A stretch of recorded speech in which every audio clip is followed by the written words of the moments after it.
प्रश्न यह है कि क्या भगवान कृष्ण के बिना पांडव महाभारत युद्ध जीत सकते थे? देखिए, इस प्रकार के प्रश्न रामायण और महाभारत के विषय में अनेक बार किए जाते हैं, जो उचित नहीं है और इसके ठोस कारण भी है।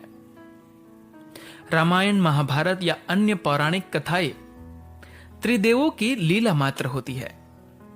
यह प्रश्न अवश्य किया जा सकता है कि इन लीलाओं का औचित्य क्या है।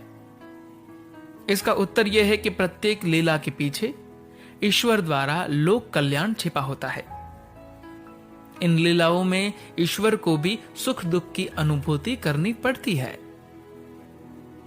रामायण, महाभारत आदि कथाओं में जितने भी पात्र रहे हैं, वो किसी न किसी देव, गंधर्व, यक्ष आदि के अवतार रहे हैं। श्री राम अथवा श्री कृष्ण जिनके भी साथ या विरुद्ध रहे हो, वो उनके ही अंश है। यदि आपने भगवत गीता एक बार भी पढ़ी है, तो इस प्रश्न की निरर्थकता आप स्वयं समझ जाएंगे। श्री कृष्ण का जन्म ही धर्म की स्थापना के लिए हुआ था। यदि श्री कृष्ण बलराम जी की तरह ही तीर्थ यात्रा पे चले जाते, तो उनके अवतार लेने का कोई औचित्य नहीं होता। मान लेते हैं कि श्री कृष्ण के बिना ही युद्ध होता, तो भी इस युद्ध में पांडवों की जीत निश्चित थी, क्योंकि धर्म और अधर्म के युद्ध में सदैव धर्म की जीत हुई है। दुर्योधन ने युद्ध मात्र कर्ण के भरोसे करने की ठानी थी, जिन्हें तो श्राप मिल चुका था कि वो अपने जीवन के मुख्य युद्ध में अपनी युद्ध विद्या भूल जाएंगे। शिवांश अश्वत्थामा, जो कि अमर है, उनसे भी कोई विशेष फल प्राप्त नहीं होता, क्योंकि जालंधर, अंधक और अन्य शिवांश मृत्यु को ही प्राप्त हुए जब वो अधर्म पर चले।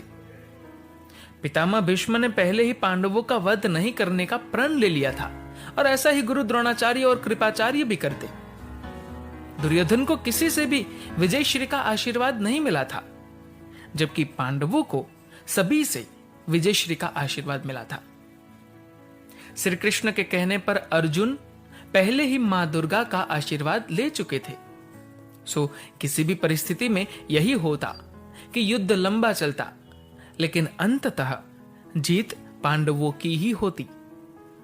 ये भी न भूले कि अकेले अर्जुन ने विराट युद्ध में कर्ण, दुर्योधन, भीष्म, दुशासन, द्रोण, कृपाचार्य एवं अश्वत्थामा जैसे महारथियों को पराजित कर दिया था। यदि हम किसी भी पौराणिक कथा को अच्छे से पढ़े, तो इस प्रकार के प्रश्न मन में नहीं आएंगे। धन्यवाद।